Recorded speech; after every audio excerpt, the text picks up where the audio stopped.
Cu o bază sportivă de top, un staff cu experiență în Superliga de fotbal a României, Ștefănești de Jos visează la promovarea directă în Liga a doua. Oamenii de la Ștefănești duc bătălia cea mare direct cu cei de la Popeșle-Ordeni. La Ștefănești, numai puțin de 14 jucători. Din lotul de 26 sunt sub 19 ani. De altfel, în toată comuna se face sport. Toți copiii sunt legitimați la un club sportiv.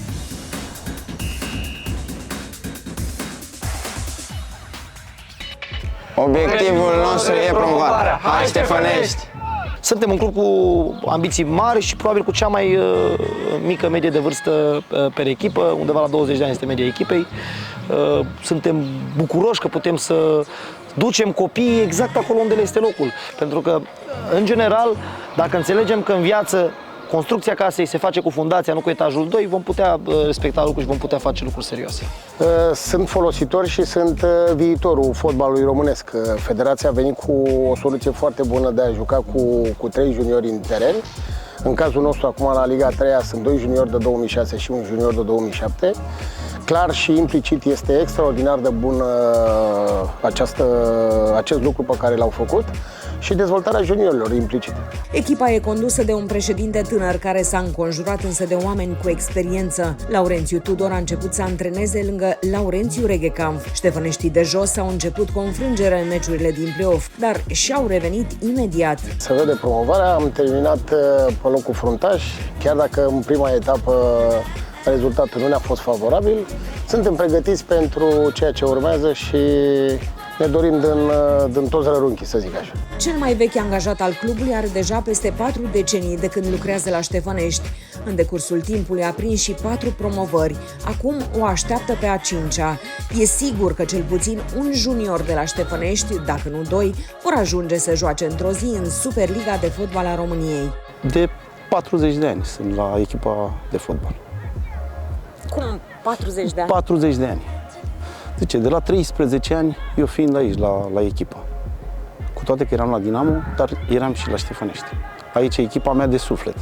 Câte promovări au fost în decursul timpului? 2 promovări ca jucător și 2 promovări în conducerea, în staff, să zic așa. Dar eu am încredere în băieți și, să spun, e un grup foarte bine format. În ultimii 15 ani, vă dau cuvântul meu, că e un grup foarte bun. Și eu garantez, am spus și domnului președinte, în următorii 2 ani vor fi 2 la echipa, la Liga 1, să zic așa. Preparatorul fizic de la Ștefănești e campion național la atletism. Vine dintr-o familie specială. Mama sa a fost balerină, tatăl său a jucat fotbal pentru România, iar la club a jucat la Dinamo Bacău sau Progresul, cu care a câștigat Cupa României. Mircea Oaidă a concurat pentru România la Jocurile Olimpice de la Barcelona și la Mondialul de Atletism de la Tokyo din 1991.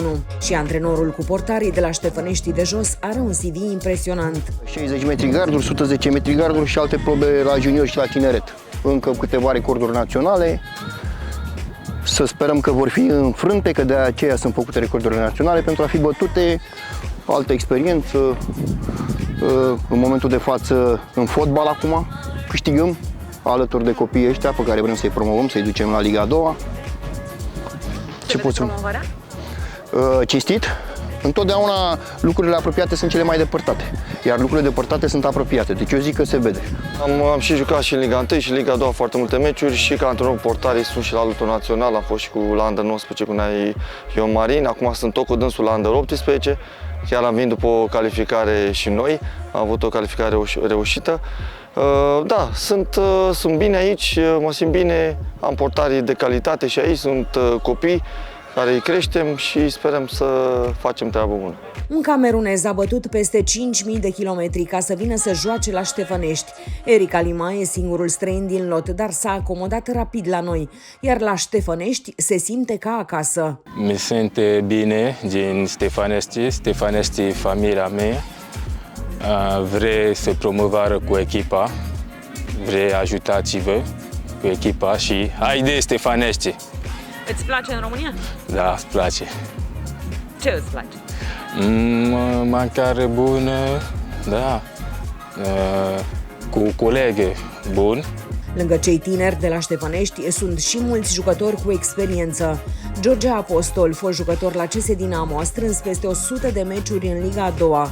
Acum are grijă de grădinița de la Ștefănești. Fac tot posibilul să ajut așa cum pot, prin experiență, devotament, curaj, atitudine, să le ofer celor tineri tot ce au nevoie, sprijin, chiar și moral, în unele momente, să promovăm împreună. Ștefănești de Jos e singura comună din România în care toți copiii sunt legitimați la un club sportiv, dar și echipa din Liga a treia cu cel mai mare buget, 3 milioane de euro. Pentru oamenii de la Ștefănești, totul se reduce acum la obiectivul clar setat, promovarea în Liga a doua.